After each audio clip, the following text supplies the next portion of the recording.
When I was in school, I had no idea what I wanted to do, and my mom pointed out to me that I loved magazine advertising, and I didn't actually know that you could have a career making ads or being part of that world. And I found my way to the journalism school at the University of Maryland, where advertising was, and I instantly felt at home. When I got out of school, it was a pretty bad market, and I always thought I would work at Cosmo or something like that. But instead, I wound up working at a small technology publisher, all about, the magazine I worked on was all about computer-aided design, and I had no idea what that was.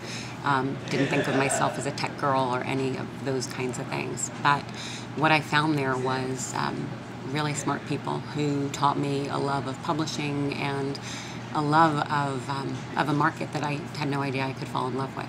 And that was a wonderful learning experience for me. There, I launched a new magazine with them, traveled all around the country, and then ultimately realized that I wanted to spend more time in New York. So I started looking for a new job, and that's when I found my way to Advertising Age. And it was the perfect blend for me. It was a great magazine, all about a subject that I absolutely adored.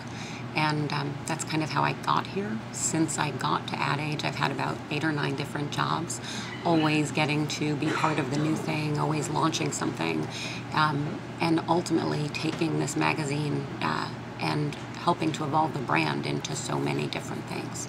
So it's been an awesome experience. Advertising Age is a brand that really, at its core, helps people get smarter about the business that we're in. So once we embraced that idea of who we are, it allowed us to really evolve the brand into so many different places. And we've done that through the website, and we've done that through the conferences.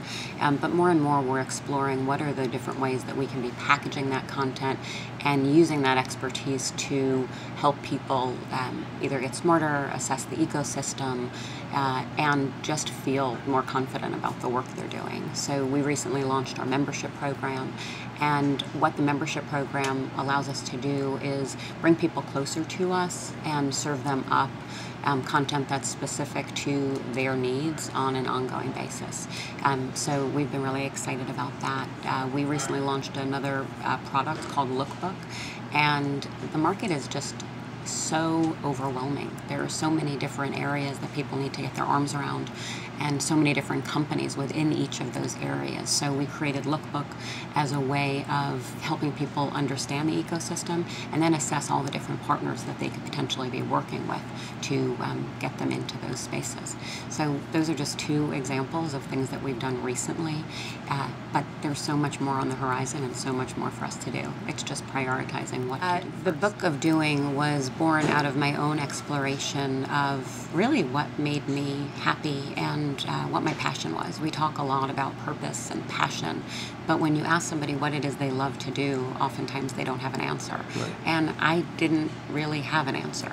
So I spent the better part of a year just kind of exploring that for myself and exploring the world as if it were my own arts and crafts project. Starting to question things, starting to test things that I had never tested before. Just ran around the city with my kids, tasting all different kinds of things. And somebody told me you could mail fruit without packaging. I wrote somebody's address on it and threw it in the mail and gave it a try.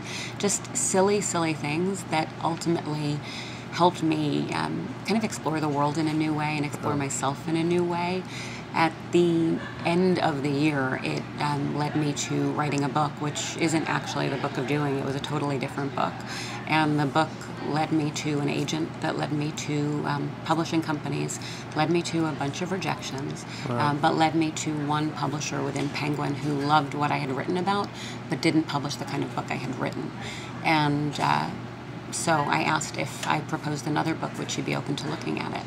And the book became the Book of Doing, and it's a book filled with all kinds of activities that help me find my own happiness, and also through that I spoke to a lot of other people and shared some of the activities that they do as well. So I hope people take it as a way of exploring their own lives and finding their own joy and ultimately helping to spread joy to others, because that's really what it's about. Some of the brands that I think are doing a really good job these days, Coca-Cola, I think their campaign this year, Share a Coke, was brilliant, and I experienced it firsthand with my son at a Chelsea Piers parking lot, where they had the vending machine there, and we were able to personalize them for ourselves and for our friends. We took great advantage of that, and they made people smile and they made people happy, and I think that's a brand that has just taken this, it's an iconic brand, but they've connected with people over this idea of happiness. So it's not necessarily about the soda, but you just feel good about the product, and they've done a really nice job with the personalization piece. I think GE has done a great job of making science feel like an everyday thing and becoming a part of people's lives. Pi Day, I think, was brilliant. So I love that, and that's kind of a long-standing company that has used social media and created an event. So that's been great.